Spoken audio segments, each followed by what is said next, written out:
Two-time Democratic presidential candidate and author Marianne Williamson isn't throwing in the towel when it comes to politics. She's pivoting. Williams announced on December 26th that she is running to be the next chair of the Democratic National Committee. In an open letter to committee membership, she makes the case that having run twice, once in 2020 and the other time in 2024, she has seen the fraying bonds between the Democratic Party and the working people it purports to represent. She writes, quote, "As chairwoman, I will work to reinvent the party from the inside out. For if we want a new president in 4 years and a new Congress in 2, then we must immediately get about the task of creating a new party." She has received more than 40 signatures, so she is in the running against 7 other contenders. And joining us now to make her case of what it will take to put the Dems back on the right path is Marianne Williamson herself. You're very welcome. Thank you so much for having me. It's great to have you here in person. Love having in-studio guests. Thank you. Marianne, we've interviewed you so many times on the show to talk about what has gone wrong in the Democratic Party. I think there's a lot of reflecting going on now since the loss of Kamala Harris. I've heard from diverse range of people in Democratic circles what needs to be done to make the party appetizing to ordinary voters again. What is your vision? What do you think? We have to look even deeper into the mirror. We have swayed from our own traditional values of unequivocal advocacy for the working people of the United States. Even when we say that, there are too many people who just don't buy it any longer. In many ways, over the last few years, the Democratic Party has tried to have it both ways. Yes, we want to be there for the average working American, and we don't want to go so far that we would cross the line and then offend our donors. It makes us look hypocritical when we do that, because we are hypocritical when we do that.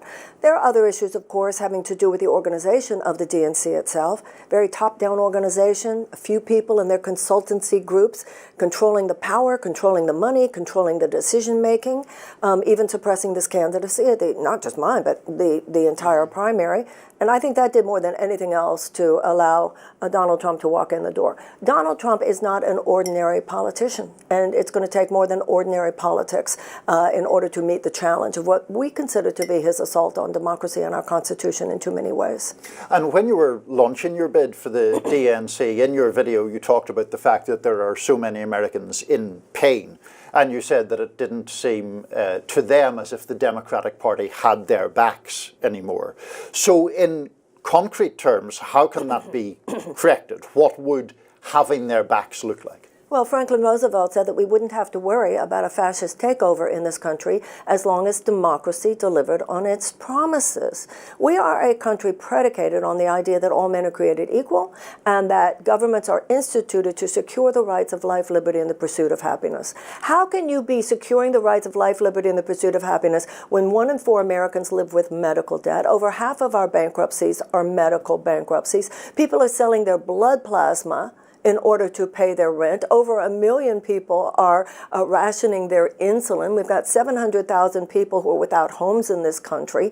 We haven't raised our minimum wage in years from $7.25 an hour, when in any major city in the United States, a living wage is at least $22. So, of course, the American people on the left and the right are looking and saying, what is Washington doing for us, the people of the United States? Then you add to that what's coming in now, that they're talking, the president would extend his tax cuts, adding another $4 trillion to the debt, weakening safety measures, weakening environmental measures. Drill, baby, drill isn't just about money. It's about the damage to our planet. So the way I look at it is, and you can see this week with the Democratic senators who are now with Pete Hegseth and with Pam Bondi, they're doing their best they can to wage the arguments that need to be waged. But the Republicans are now in power in the House and the Senate, as well as the White House. So the DNC must be a megaphone, unlike times when the presidency belongs to us or the Senate or the House. So that's why I want to get in there and make the DNC the most spectacular megaphone, not just for the policies that we believe in as Democrats, not just to oppose the things which the president might do that we do not agree with, but also to stand for the values of the Democratic Party, which I believe are the values of the United States. You ran for the Democratic presidential nomination in 2020 and 2024. Yes. You opposed Joe Biden. You were one of a number of people to do so in 2020. In 2024, the attitude among so many Democratic elites was that, no, the nomination belongs to him. You challenged him anyway. Dean Phillips, a few others did. at a time where a majority of Democrats and a supermajority of the American people were saying, we worry that Joe Biden is too old for this job. And Democratic elites said, how dare you ask that question? He's fine. He's sharper than ever. He's at the top of his game. They were trying to sell the American people, a skeptical American people who were already not buying it, on that lie until it all blew up in their faces at the debate. You might think then that the Democratic Party would be a little chastened by their behavior and their cover-up of what the American people could see for themselves before the debate and turn to maybe an outsider perspective, maybe you, maybe Dean Phillips. I'm sure you have a number of disagreements on policy, but someone who was willing to point out what the American people had already latched onto. Is there any evidence they are doing that? Or is it all, oops, well, we thought he was great, and just ignore that we were obviously lying, and let's continue with business as usual? Well, 448 members of the DNC are the ones who will either provide the evidence or not. Because that same group, first of all, it is against the bylaws of the DNC to weigh in on who should be the candidate. The role of the political parties is to stand in the background and let the people decide. They were saying from the beginning there will be no primary. Some of the state party leaders even kicked people like myself off ballots. That's why the deeper context of this race is, are you guys going to really go with that same team but a little bit better? One of the main candidates is one of the people who was kicking people off. Or are you going to say, somebody coming from the outside, as a small businesswoman, I can tell you, in any field of endeavor, when you look at the rate of failure here, we lost the White House, we lost the House, we lost the Senate. State House after State House after State House is going into red, not only red, but supermajority red. This is called failure. And this is called failure. It is not time to do more of the same, but maybe a little bit better with some more bells and whistles. And that is the question that lies before those voting members of the DNC. And I am happy to report that in my conversations with members, there is the appropriate level of sober questioning, I believe. People understand this is a very serious, this is for Democrats, as serious a race. DNC chair isn't always such a serious thing. And when we have a Democrat, I mean, it's always serious, but it's not as critical in terms of the decision as it is this time. And there are forces, of course, which would try to hold on to the idea that, no, we're the adults, we know what we're doing. That elitism was not appreciated, and also this idea that they knew what they were doing was blatantly incorrect. So now I hope that the members of the DNC will recognize that someone who certainly respects the traditional political activism and organization, which must occur and which will occur if I'm president, but also, if I am chair of the DNC, but also, whatever, I'm going to talk about what's real. It's the same conversation, I have to tell you. I just wouldn't have a policy-making role. It's to talk about health care and how we're the only advanced nation in this world that does not have universal health care, that we used to have tuition-free college and tech school before the 60s and the 70s, that we must protect our planet, and that every hardworking American who works an honest day's work on any given day should have the dignity and should have the ability to support a family. That's how it should be in this country. Let me play devil's advocate a little bit just for a second, Marianne, because we do hear criticism or the critique of Democrats in the past election that they were too easily painted as outside of the cultural mainstream on various issues.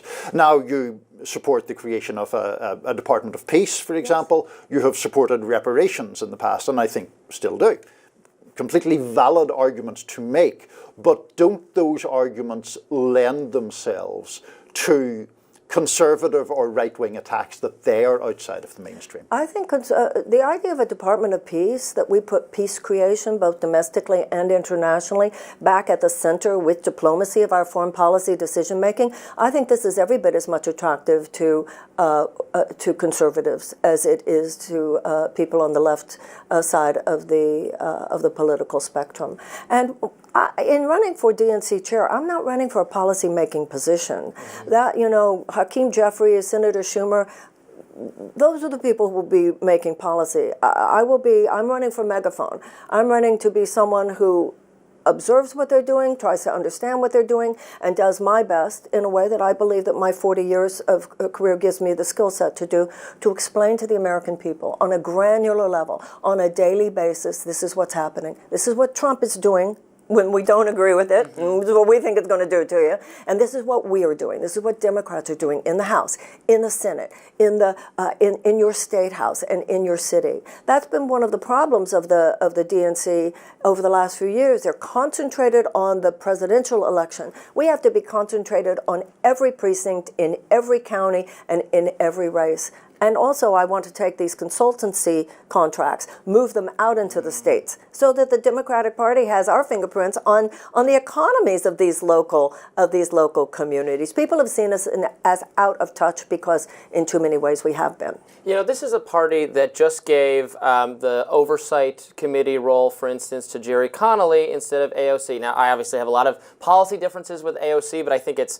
just open and shut case that she's a more exciting and interesting political figure, someone who is better loved and has a more of a profile, and actually even generates some respect from working class Republicans. There are Trump AOC voters in her district. She talked about them, but the party, what do? They give it to Jerry Connolly because, you know, old guy, hope he does very well with his cancer treatment, but it's a seniority argument, whereas Republicans, I think, are winning often with big, bold, provocative personalities, and the Democrats are like, wait your turn, and now it's somebody who's 80, 85, and that's just not exciting to the American people. His main supporter in that was another octogenarian named Nancy Pelosi. Yeah. Now, you tell me, a woman who works at Walmart, she has 2 children, she's a single mother, she's struggling to make it. Does she give a darn about seniority?